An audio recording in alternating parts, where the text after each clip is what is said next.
শুরু করছি আল্লাহর নামে, যিনি পরম করুণাময়, অতি দয়ালু। আলিফ লাম মিম। এগুলো প্রজ্ঞাময় কিতাবের আয়াত। হিদায়াত ও রহমত সৎকর্মপরায়ণদের জন্য, যারা সালাত কায়েম করে, জাকাত দেয় এবং আখেরাত সম্পর্কে দৃঢ় বিশ্বাস রাখে। এসব লোকই তাদের পরওয়ারদিগারের তরফ থেকে আগত হিদায়াতের উপর প্রতিষ্ঠা এবং এরাই সফলকাম। এক শ্রেণীর লোক আছে যারা মানুষকে আল্লাহর পথ থেকে গোমরাহ করার উদ্দেশ্যে অবান্তর কথাবার্তা সংগ্রহ করে অন্ধভাবে এবং উহাকে নিয়ে ঠাট্টা বিদ্রূপ করে। এদের জন্য রয়েছে অবমাননাকর শাস্তি। যখন ওদের সামনে আমার আয়াতসমূহ পাঠ করা হয়, তখন ওরা দম্ভের সাথে এমনভাবে মুখ ফিরিয়ে নেয় যেন ওরা তা শুনতেই পায়নি অথবা যেন ওদের দোকান বধির। সুতরাং ওদেরকে কষ্টদায়ক আযাবের সংবাদ দাও। যারা ঈমান আনে আর সৎ কাজ করে তাদের জন্য রয়েছে নেয়ামতে ভরা জান্নাত।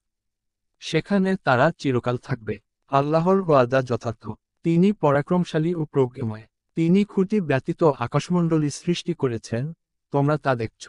তিনি পৃথিবীতে স্থাপন করেছেন পর্বতমালা, যাতে পৃথিবী তোমাদেরকে নিয়ে টলে না পড়ে, এবং এতে ছড়িয়ে দিয়েছেন সর্বপ্রকার জন্তু।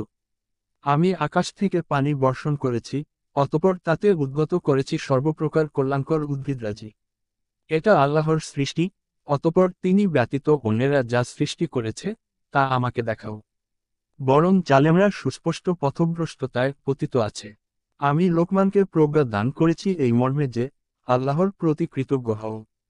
যে কৃতজ্ঞ হয় সে তো কেবল নিজ কল্যাণের জন্যই কৃতজ্ঞ হয়। আর যে অকৃতজ্ঞ হয়, আল্লাহ অভাবমুক্ত, প্রশংসিত।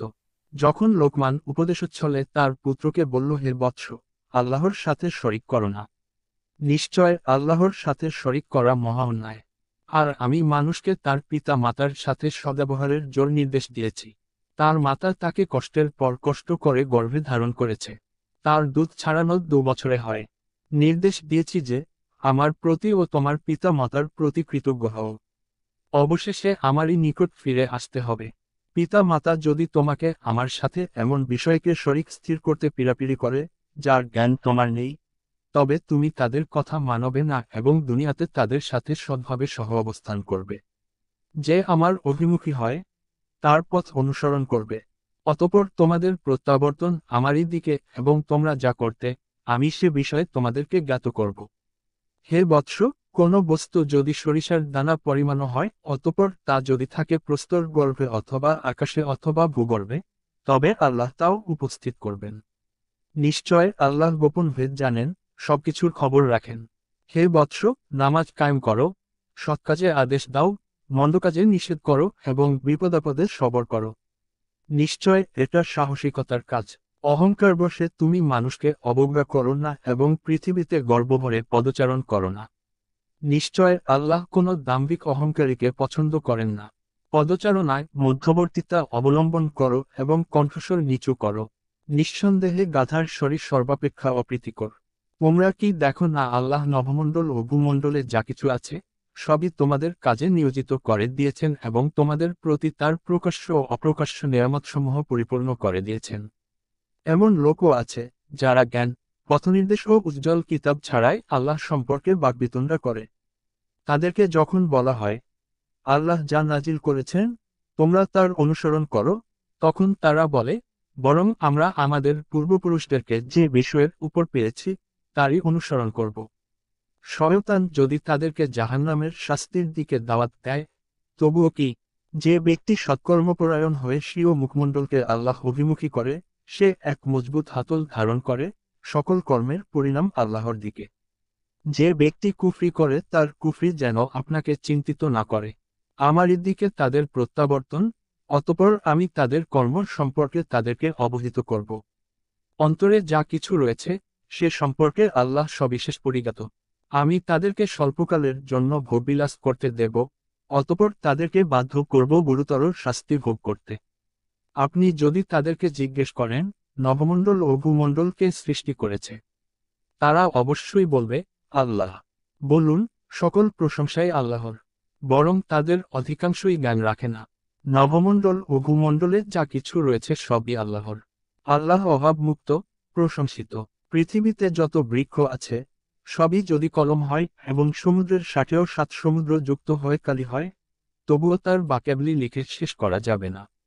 নিশ্চয় আল্লাহ পরাক্রমশালী, প্রজ্ঞাময়। তোমাদের সৃষ্টি ও পুনরুত্থান একটি মাত্র প্রাণীর সৃষ্টি ও পুনরুত্থানের সমান বই নয়। নিশ্চয় আল্লাহ সবকিছু শোনেন, সবকিছু দেখেন। তুমি কি দেখ না যে, আল্লাহ রাত্রিকে দিবসে প্রবিষ্ট করেন এবং দিবসকে রাত্রিতে প্রবিষ্ট করেন। তিনি চন্দ্র ও সূর্যকে কাজে নিয়োজিত করেছেন। প্রত্যেকেই নির্দিষ্টকাল পর্যন্ত পরিভ্রমণ করে। তুমি কি আরো দেখ না যে, তোমরা যা করো, আল্লাহ তার খবর রাখেন। এটাই প্রমাণ যে, আল্লাহই সত্য এবং আল্লাহ ব্যতীত তারা যাদের পূজা করে সব মিথ্যা। আল্লাহ সর্বোচ্চ, মহান। তুমি কি দেখ না যে, আল্লাহর অনুগ্রহে জাহাজ সমুদ্রে চলাচল করে, যাতে তিনি তোমাদেরকে তার নিদর্শনাবলী প্রদর্শন করেন।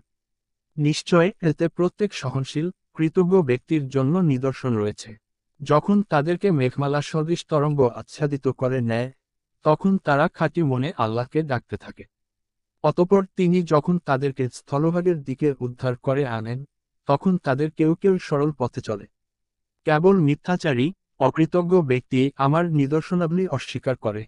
হে মানব জাতি, তোমরা তোমাদের পালনকর্তাকে ভয় করো এবং ভয় করো এমন এক দিবসকে, যখন পিতা পুত্রের কোনো কাজে আসবে না এবং পুত্রও তার পিতার কোনো উপকার করতে পারবে না।